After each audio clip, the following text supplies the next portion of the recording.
Akmuo yra gamtos sukurtas produktas, kuris turi individualias savybės, kurias Žemė suformavo per milijonus metų. Kiekviena akmens rūšis yra unikali, todėl ir jo panaudojimas yra labai platus.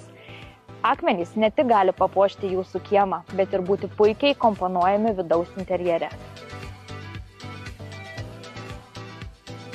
Daugelis statybinių medžiagų po keleto metų susidėvi, pasensta.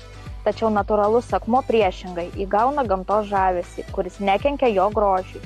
Tinkamai projektuojant, vykdant apdailos darbus, akmuo gali džiuginti net tūkstančius metų. Natūralaus akmens gavybos, gamybos ir perdirbimo ciklas reikalauja minimalių energijos išteklių, o gamyboje beveik nėra atliekų. Todėl akmuo yra tikrai tvarus ir atsakingas pasirinkimas.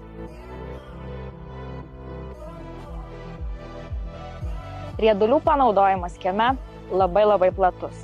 Tai gali būti akcentinė vieta jūsų kieme arba gali būti įkomponuojamas į visą vizualizaciją. Kad riedulys atrodytų labai natūraliai kieme, reikėtų trečdalį jo aukščio įkasti į žemę ir apkasti aplink jo visą reljefą.